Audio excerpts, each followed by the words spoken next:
Hello and welcome to ASMR TirarADeguello. Are you hoping to calm your mind, relax your body, or experience ASMR? Dr. Andrew Michaels is here to help you. Today, Dr. Andrew Michaels reveals the details of an incident from his youth that he has kept quiet for many years. Please relax, get comfortable, and enjoy part 1 of The Dead Farmer. Welcome. I'm so glad you joined me today. This might be a little bit of an odd podcast for you to have to listen to, but I think I need to get it out in the open. It happened a long time ago. I was very young. And my friends and I were camping. We were at a church camp. It was a non-denominational church. It wasn't like affiliated with a big Protestant or Catholic religion. It was just a small church camp that let basically any youth group use it if they wanted to pay the rental fee. So I was about 15. I couldn't drive yet. I had some friends with me. And back then, while we were walking around in the woods with a boombox, believe it or not, holding hands with girls, making out once in a while when nobody was looking. But, it was just kid stuff. Nothing too crazy. Didn't get too carried away. And then we would camp separately. The girls were in one floor of this huge barn that they had turned into basically like a bunk bed house. I don't know what you call those. Like a bunk house. And they had horseback riding and some other things. And it was a nice camp. And it was in southern Ohio. And I have really fond memories of it, except for this one excursion. We got there the first night and everything was fine. And before we went to bed, everybody went out in the woods, and we were like I said, we'd go on these hiking trails and take our boombox and goof around, and everybody was, giggling and talking, and something didn't feel right, and there was a storm rolling in. So we hightailed it back to our cabins. It's kind of hard for me to even discuss this story because it gets so weird very quickly. We went back to our bunkhouse, and of course the girls and the boys were allowed to mingle, but once it was past a certain time at night, we were not allowed on the same floor. So we were in there, and the girls were like, "Did you see that? Did you see that guy in the woods? Did you see that there was like a dead cow? A carcass, like the guy killed a cow and just threw it there by the fence at the edge of the property." And I didn't see it, so I didn't think anything of it. I thought it was just a story, to try to scare everybody. And some guy standing over a dead cow's carcass. It sounded gross. The girls were just being silly, Come on, make up something better than that. But we were right about one thing, and that was a horrible storm was rolling in. And when I say rolling in, this storm was massive. It was a massive electrical storm, and the lightning was striking like crazy, exploding around us. It woke us up 3 or 4 times. We were in a very safe building, but, you could hear it cracking trees, and trees falling and busting the ground. And, when lightning strikes really close and it booms, it'll shake a building. It's an explosion of force. And this went on from midnight to 3 in the morning. Then it quieted down, and we just had rain till about morning. And the next day we were up, and we didn't have a lot of things scheduled for morning, and we all had something to eat. And some of the adults were like, you guys ought to go out and survey all the damage. There's trees down in the woods and stuff. We don't know if there was a tornado came through or what, and we were very surprised we had power. But we did. We had power. And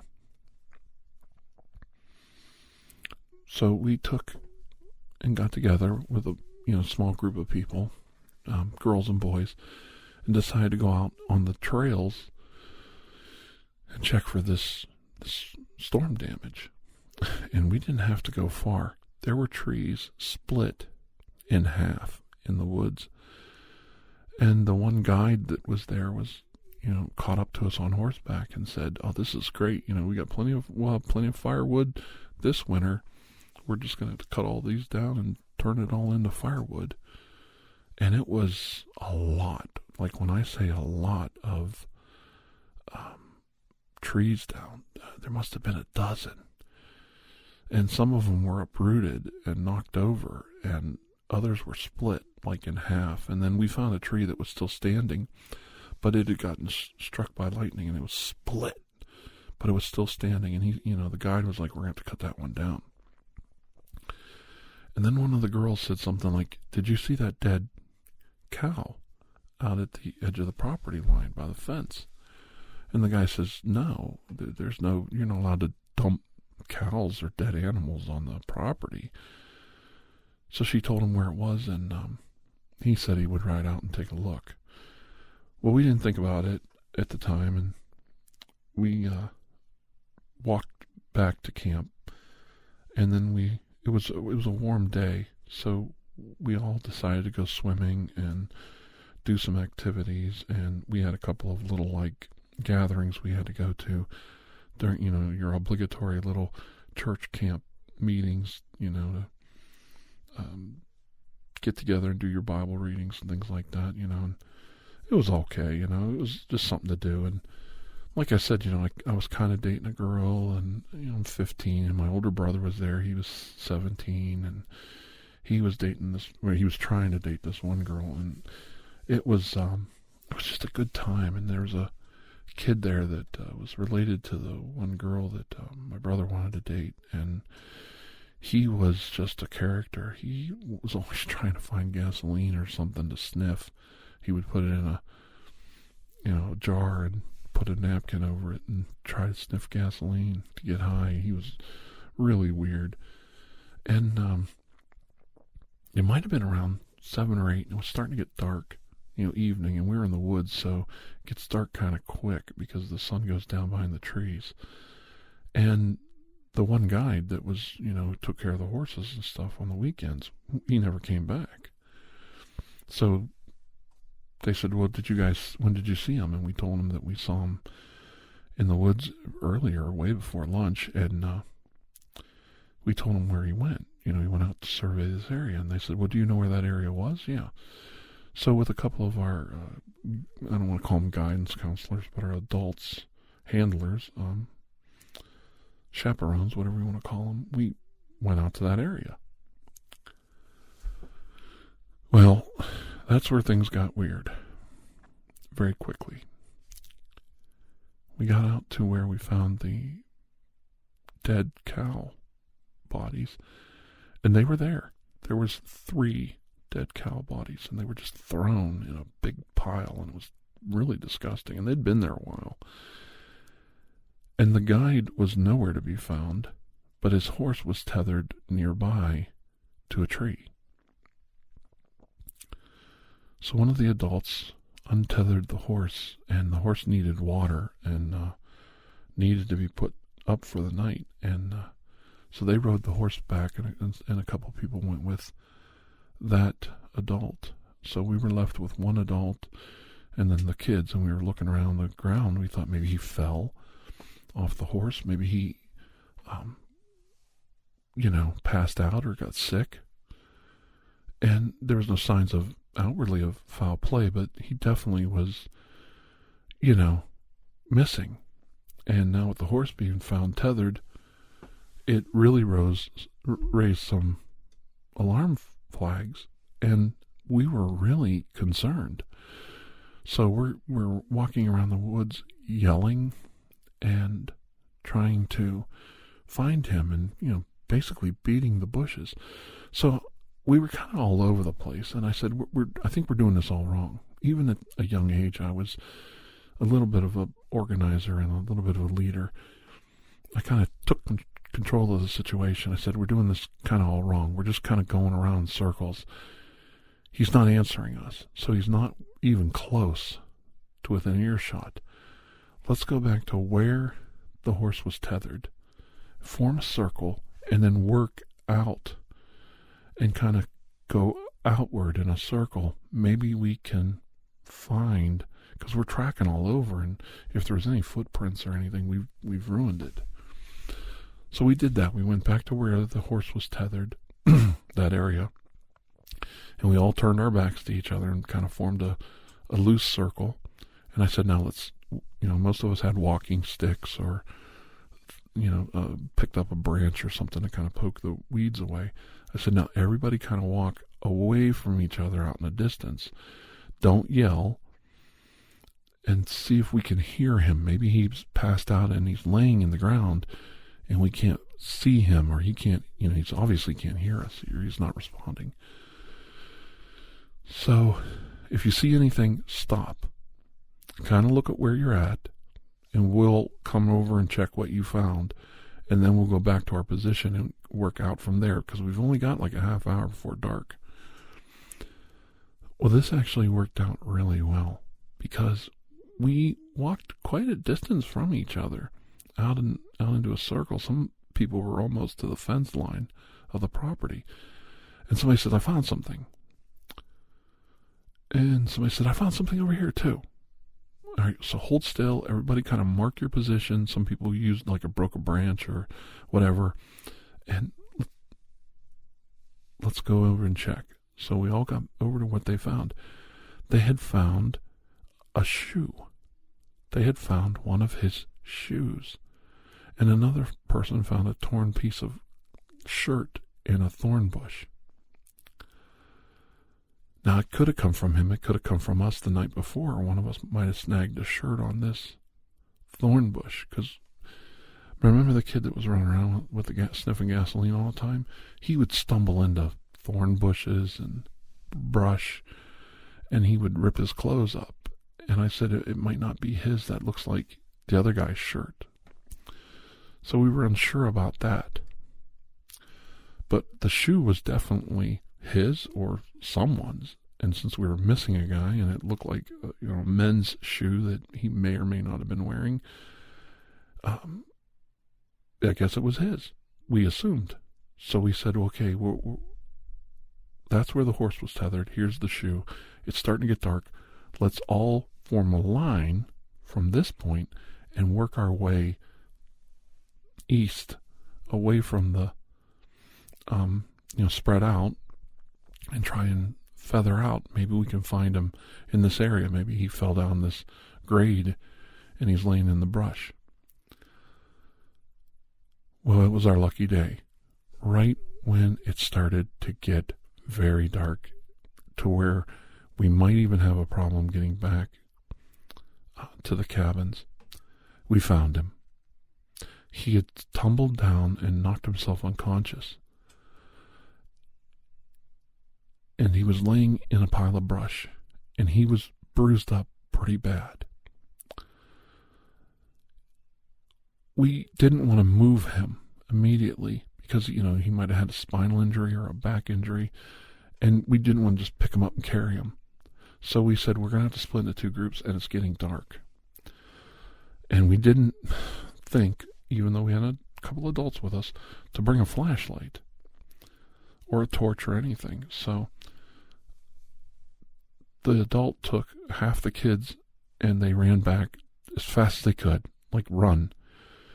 You got to go get torches, you got to get blankets, you got to get water, and you got to call for emergency medical help.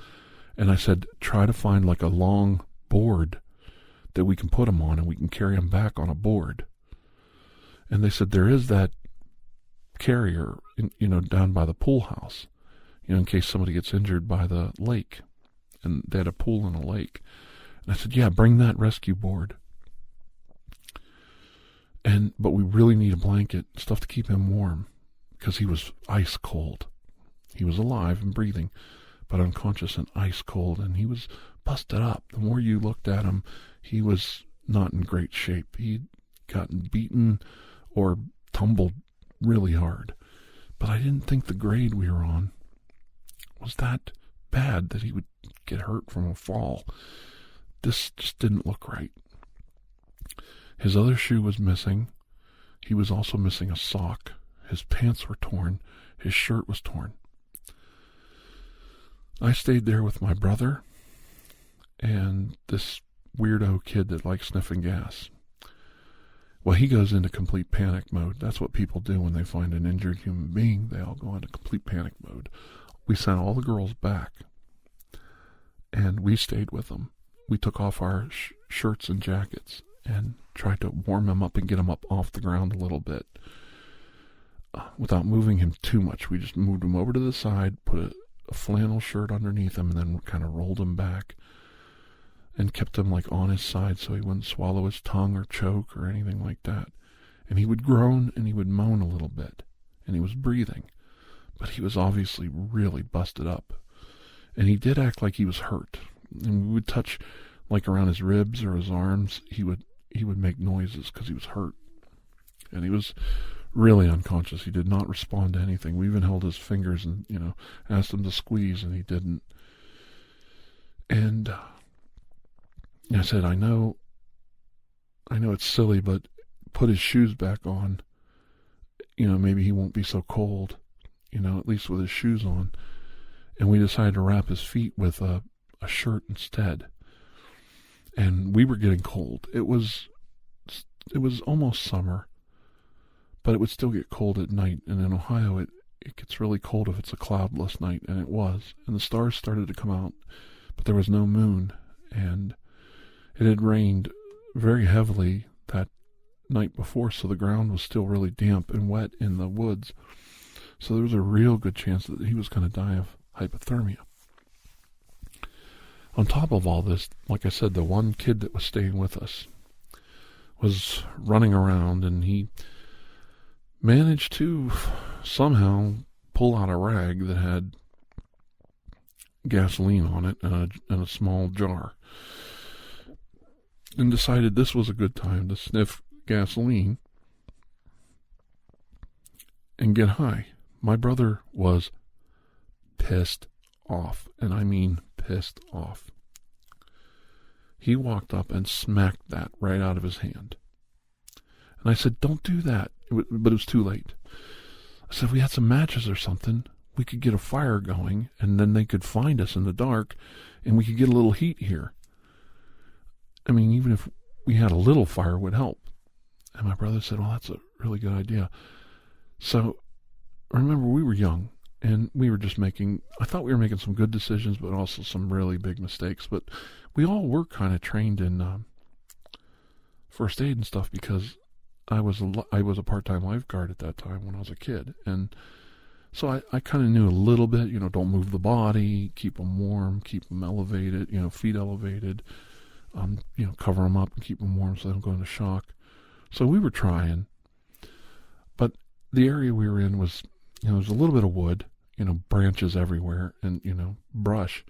So we cleared a little spot, and we gathered up the rag and whatever was left in the gasoline. Most of the vapors were gone. And we cleared an area so, like, the leaves and underbrush wouldn't catch on fire. And we didn't want it too close to him either, because we didn't want to hurt him. And we took the small radio that we had. Of course, we didn't bring a flashlight, but we did bring a radio. And we had our boombox with us. Well, we weren't playing the boombox, but kids always had them with them. Well, this radio had a 9-volt battery in it. And if you don't have matches, you can take a piece of wire, which we found a small piece of thin gum wrapper, okay? Like from Wrigley's gum is foil wrapper.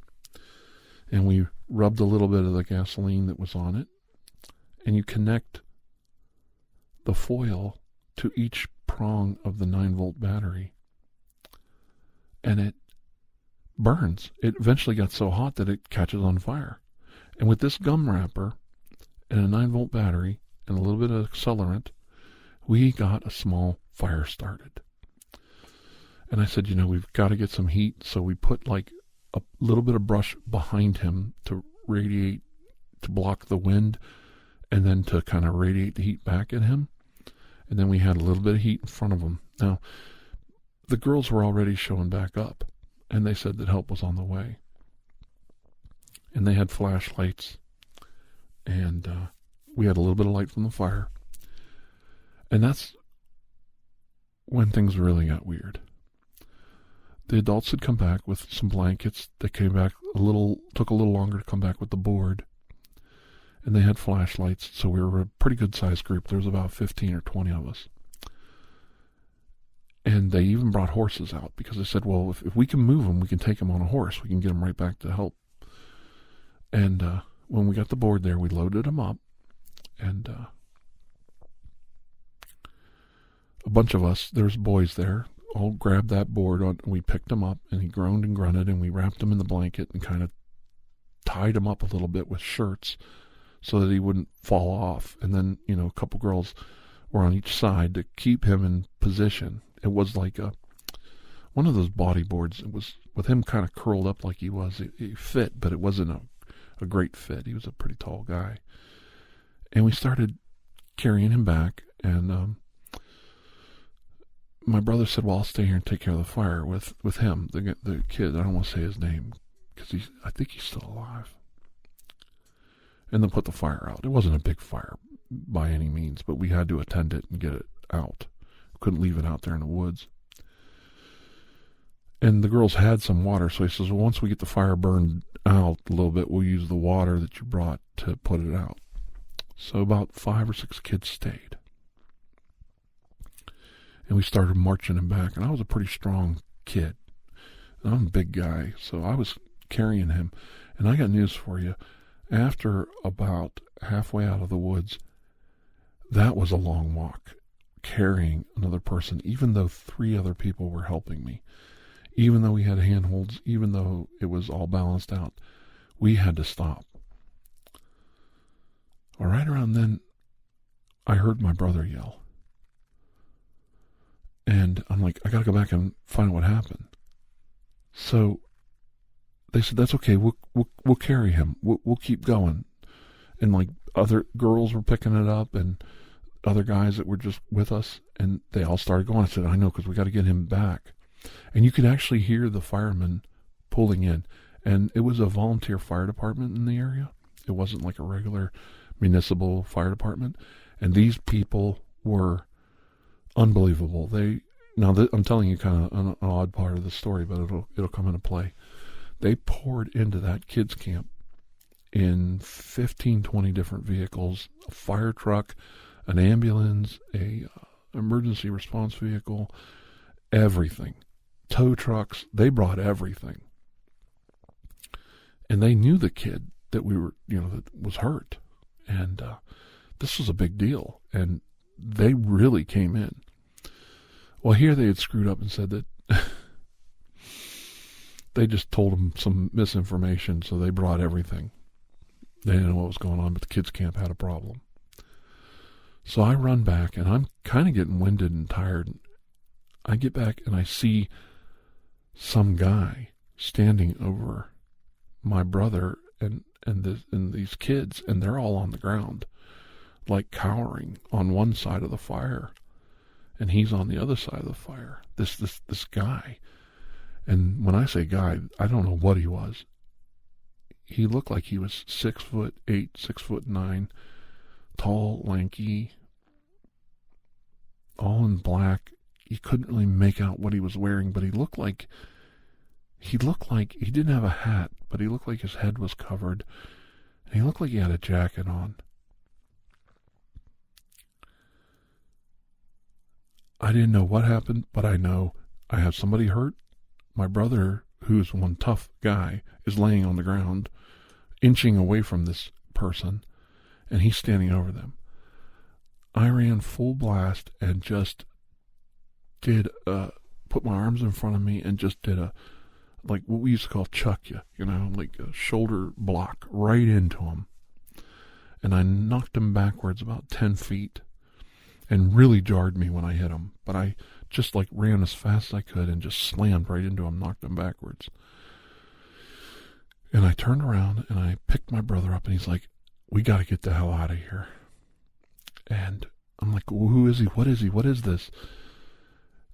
And they said, it's the dead farmer. And I'm like, who's the dead farmer? And they said, it's a legend, the dead farmer. That's the dead farmer. And I'm like, I never heard of it. I don't know what you're talking about. Well, I'm helping people stand up, and whatever the dead farmer was grabs a hold of me, picks me up by my shoulder and my waist. Now, I back then even weighed 190 pounds. I was 6'4", 190 pounds. And I was really fit. He picked me up like a little kid, and he threw me 15, 20 feet away from everyone, and I almost slammed right into a tree. Somehow I twisted and missed that tree, and I skidded across the leaves. All I heard was screaming. I was completely, the wind knocked out of me. I didn't know what to do, and I heard yelling coming up the trail. When I got back to my feet, my brother's grabbing me by my belt loop and trying to pull me along the trail while I'm trying to stand up. And here I realize everybody just took off running, and whatever was there was standing behind us. I managed to stand up, and I said, where is he? Like, what's going on? And you're in pitch black. I turn around, and I could see him silhouetted in the fire. Whatever he was, the dead farmer. And there was nothing there. It was just like a black image. It was so frightening, and he was so tall, but he didn't look strong enough to do what he did. And right then, believe it or not, 2 4-wheelers with volunteer firemen come pouring down the trail. I want to know where the fire is. And we go back, and they're yelling, the dead farmer, the dead farmer, the dead farmer. They go, what? Just go, just go. They turned these 4-wheelers around, and they let us out. Whatever it was didn't follow us. After a couple hours, the volunteer firemen in a big group, very well armed, went back in the woods to make sure the fire was out, which it was, and cleaned up the area, and took photos and everything else, using these bright, huge halogen portable lights they took with them. And then they came out and said, he's not there, it's gone, and it's probably just somebody pranking you, don't worry about it, but don't go in the woods anymore. And tomorrow we'll come back and clean up all those cow carcasses and everything. So they loaded this guide up. Like I said, took pictures, told us don't worry about it, don't go in the woods.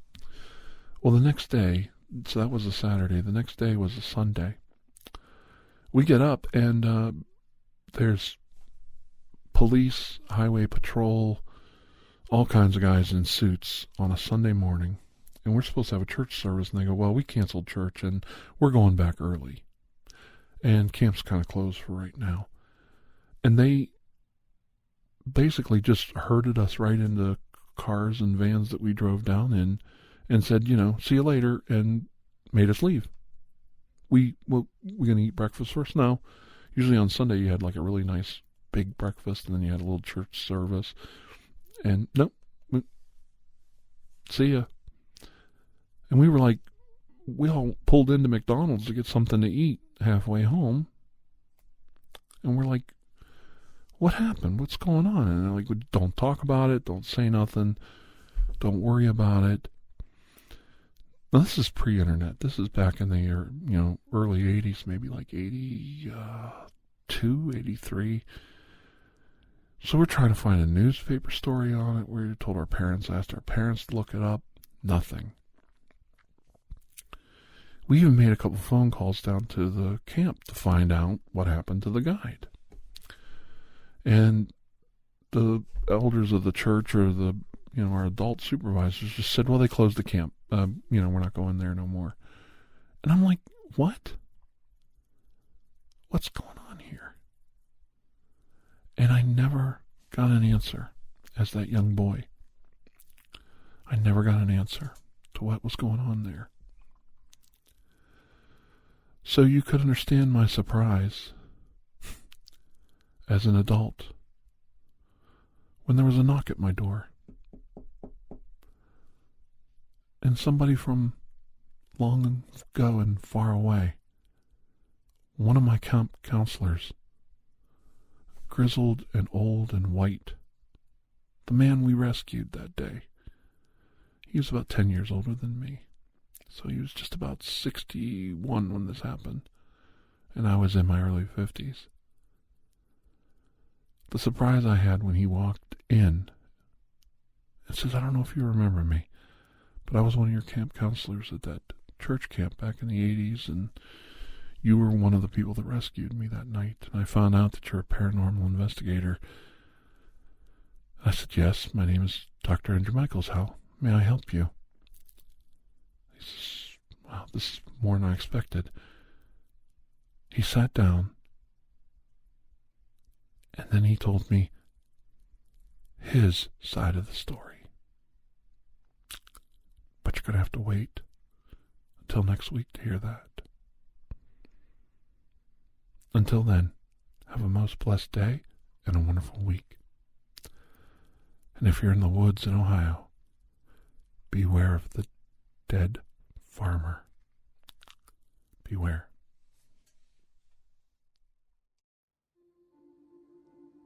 Thank you for joining us for ASMR TirarADeguello. Please take a moment to share, rate, and review this podcast. It really does help. If you are interested in additional ASMR content, you may view our library of videos at youtube.com/TirarADeguello. The theme song, Atlantis, is by Jason Shaw of Audionautics.com and is used by permission. Correspondence, including questions or requests, may be sent to TirarADeguello@gmail.com. On behalf of Dr. Andrew Michaels, thank you.